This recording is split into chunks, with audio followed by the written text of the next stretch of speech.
klasik pemasaran, Marks & Spencer, aspek pelayanan yang terlupakan. Di dunia pemasaran, kita selalu menghadapi lingkungan yang terus berubah.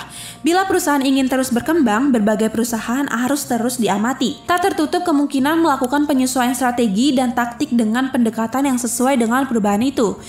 Marks & Spencer adalah merek pakaian ternama dari Inggris yang pernah melakukan kekeliruan yang dapat membahayakan bisnis retail yang mereka jalankan.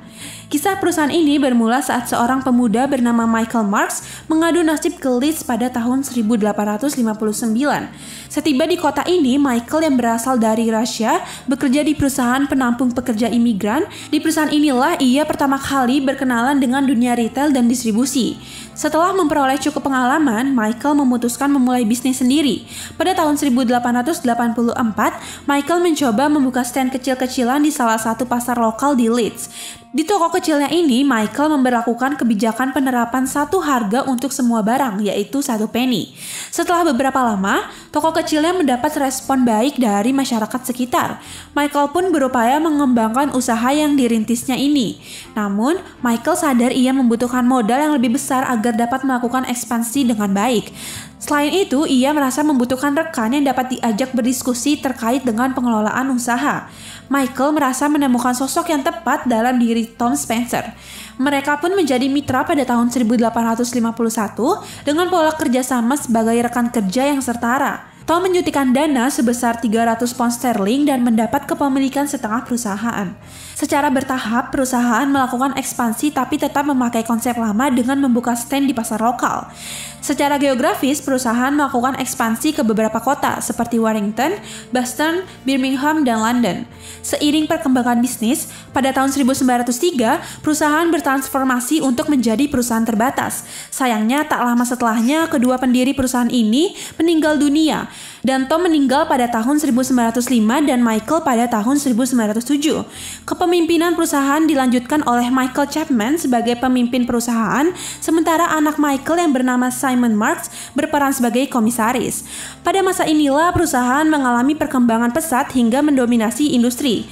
Pada awalnya, perusahaan masih memakai konsep asli dengan menjadi toko yang menjual semua produk dengan harga 1 penny. Namun setelah beberapa lama, tim direksi mencoba mengubah kebijakan penjualan barang dengan menghilangkan kebijakan 1 penny untuk semua jenis barang. Pada masa-masa awal, tim direksi baru ini beberapa kali mengambil langkah yang cukup mengejutkan. Mereka melakukan pengembangan bisnis dari awalnya retail murni menjadi produsen sejumlah produk, selain juga melakukan diversifikasi bisnis.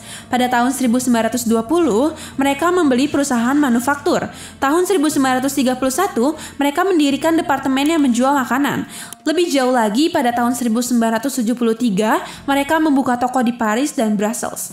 Sejak tahun 1986, mereka juga mulai menjual furniture dan pada tahun 1988, mereka membeli Brooks Brothers serta King Supermarkets di Amerika Serikat.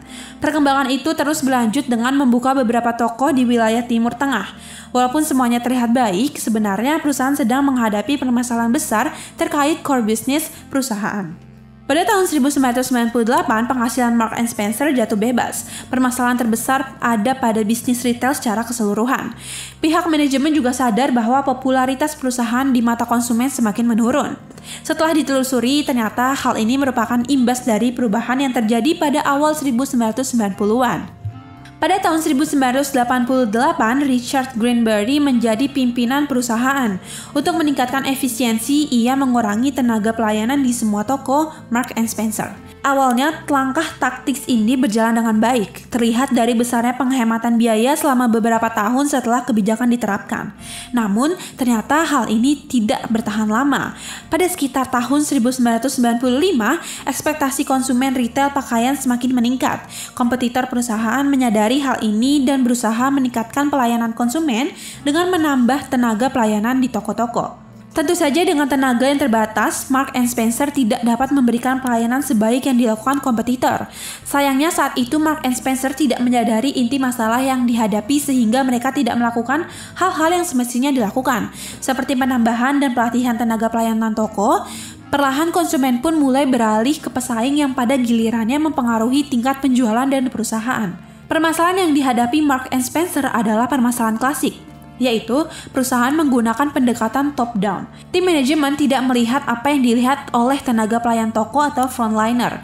Dalam kasus ini, tim manajemen Marks & Spencer tidak menyadari adanya peningkatan ekspektasi konsumen dan kesulitan yang dihadapi oleh tenaga pelayanan toko dalam memberikan pelayanan kepada konsumen.